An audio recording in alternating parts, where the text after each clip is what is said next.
Esto es Aprende Biblia. Hoy estaremos hablando de las competencias del creyente.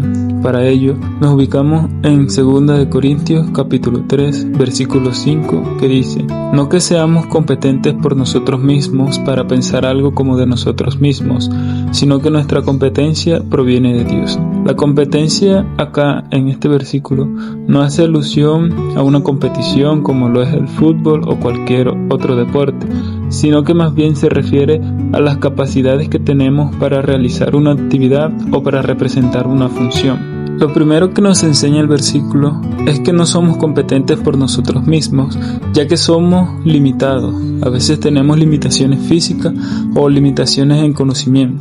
Un ejemplo de esto lo encontramos en Éxodo capítulo 3 versículo 13, que dice: dijo Moisés a Dios: he aquí que yo llego a los hijos de Israel y les digo: el Dios de vuestros padres me ha enviado a vosotros. Si ellos me preguntaren ¿cuál es su nombre?, ¿qué les responderé?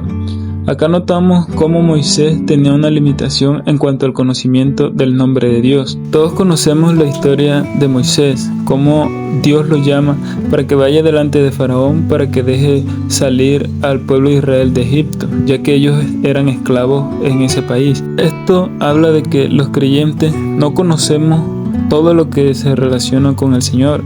Por eso es necesario de que cada día estemos leyendo la palabra para aprender más acerca de Dios. Aunque nuestro ser limitado nunca nos llevará a entender completamente lo que significa Dios y toda su grandeza. Éxodo capítulo 4 versículo 10 dice: entonces dijo Moisés a Jehová: ay, Señor mío, nunca he sido hombre de fácil palabras, ni antes ni desde que tú hablas a tu siervo, porque soy tardo en el habla y torpe de lengua. Aquí encontramos un ejemplo de limitaciones físicas. A veces no somos los mejores para expresarnos delante de las personas, algunos por temor, otros porque no se les da bien, lo que nos lleva a entender que lo que nosotros hacemos no es por nosotros, como lo menciona el versículo. Otro aspecto por el cual la competencia no es propia del creyente es porque nosotros no tenemos la voluntad de hacer las cosas. Un ejemplo de esto es Jonás. El capítulo 4 en el versículo 2 nos dice: y oró a Jehová y dijo: ahora, oh Jehová, ¿no es esto lo que yo decía estando aún en mi tierra? Por eso me apresuré a huir a Tarsis, porque sabía yo que tú eres Dios clemente y piadoso, tardo en enojarte y de grande misericordia, y que te arrepientes del mal. Todos conocemos la historia de Jonás, cómo Dios lo envía a predicar a Nínive, pero él en su desobediencia decide tomar un barco a Tarsis, y ya sabemos cómo terminó en el vientre de un gran pez y de regreso a Nínive para cumplir el mandato del Señor. Entonces aquí en este versículo vemos que Jonás no tenía la intención de ir a predicar a Nínive, porque sabía que el Señor iba a tener misericordia de esa gente y no los iba a condenar, ya que era un pueblo pecador, y Jonás lo que quería era que el Señor los castigara. Otro aspecto tiene que ver con la desobediencia. A veces tenemos la voluntad de hacer las cosas, pero no debe hacerse a nuestra manera, sino conforme a la voluntad de Dios. Para ilustrar esto tenemos el caso de Saúl, quien no esperó a Samuel y ofreció el sacrificio, ya que él sintió temor porque el pueblo se le desertaba, y Samuel le había dado un plazo de 7 días. Este plazo había pasado, entonces en su afán y su desobediencia, Saúl decidió ofrecer el sacrificio, el cual no le correspondía a él. Sabemos que los sacrificios eran realizados por los sacerdotes, y en este caso lo iba a realizar el profeta Samuel. Pero esto no es todo. Dios le da la orden a Saúl de que destruya a todo Amalek como juicio para esa nación, y él le da la orden de que no deje nada con vida. Pero sabemos que Saúl no derrota a todo Amalek, sino que toma lo mejor del ganado para sí y deja vivo al rey, lo que es una muestra de la desobediencia, ya que Dios le había ordenado que no dejara nada con vida. El versículo sigue diciendo: para pensar algo como de nosotros mismos. Las capacidades que tenemos no son propias de nosotros, porque esto nos llevaría a ser vanagloriosos. La vanagloria se refiere a la necedad de la presunción y el engreimiento. Es una gloria vacía. Esta palabra se refiere a la búsqueda activa de la gloria personal, que es motivo de la ambición egoísta y las contiendas que producen a su vez. La vanagloria viene cuando somos orgullosos.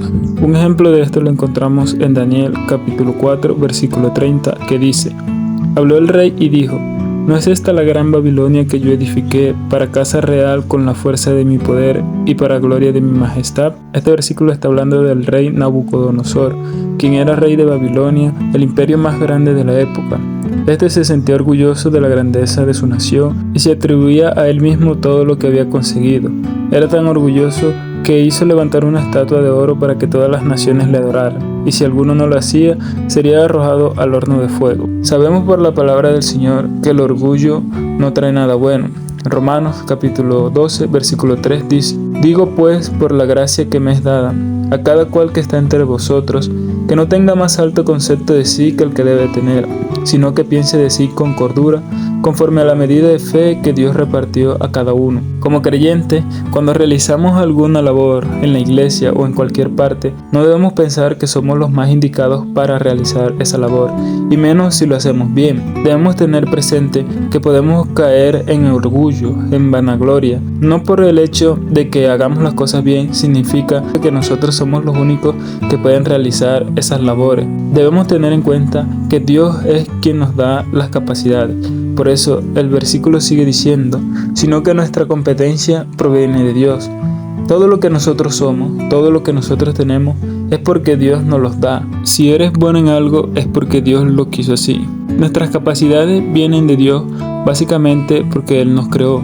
En Éxodo capítulo 4, versículos 11 y 12 dice: Y Jehová les respondió: ¿Quién dio la boca al hombre? ¿O quién hizo al mudo y al sordo? ¿Al que ve y al ciego? ¿No soy yo Jehová? Ahora pues ve, y yo estaré con tu boca y te enseñaré lo que hayas de hablar. Este versículo sigue con la historia de Moisés. Cuando él dice que es torpe de lengua, el Señor le responde que quién es el que hizo al hombre, quién le dio la boca, quién hace al mudo y al sordo. Cuando Dios te manda a hacer una tarea, debes tener la certeza de que Él te va a acompañar. Él es el Todopoderoso y Él puede hacer cualquier cosa en nuestras vidas con tal de cumplir los propósitos para los que somos enviados. También debemos tener presente que lo que nosotros hacemos es porque Dios lo produce en nosotros.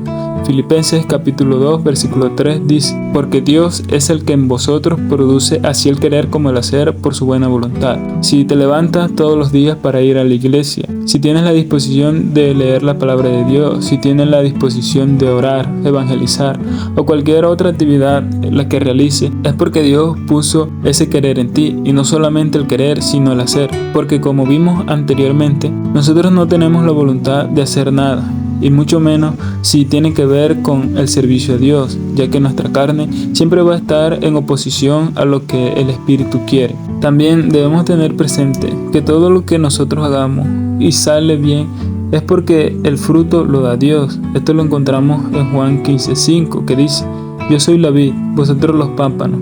El que permanece en mí y yo en él, este lleva mucho fruto, porque separados de mí nada podéis hacer. Esto nos enseña que las capacidades que nosotros tenemos vienen de Dios, ya que Él nos hizo, ya que Él es el que produce en nosotros el querer como el hacer, y ya que Él es el que nos permite que lo que nosotros hagamos salga bien. Entonces debemos entender que toda la gloria debe ser para Dios. Segunda de Corintios capítulo 10 versículos 17 y 18 dice: Mas el que se gloría, gloríese en el Señor, porque no es aprobado el que se alaba a sí mismo, sino aquel a quien Dios alaba. Debemos recordar que Dios nos creó, que Dios es el que nos da las capacidades, que Dios es el que produce en nosotros la voluntad de hacer las cosas, el que nos permite ser obedientes y el que permite que prospere todo lo que nosotros hagamos.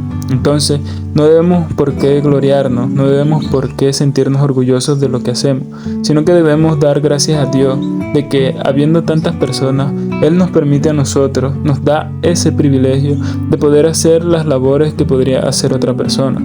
Cuando hagas algo, piensa que no es por ti, sino por Dios, y tampoco es para ti, sino para Dios. Por eso debemos hacer las cosas bien, en dependencia del Señor, para que Él se lleve toda la gloria.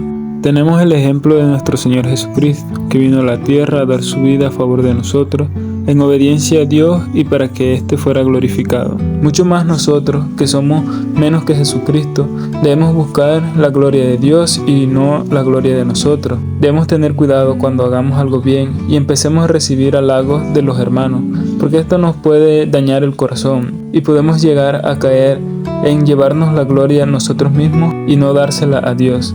En conclusión, necesitamos depender de Dios, ya que Él nos permite hacer todas las cosas de acuerdo a su voluntad, con el fin de glorificar su santo nombre. Recuerda, si eres bueno para algo, es porque Dios te da la capacidad.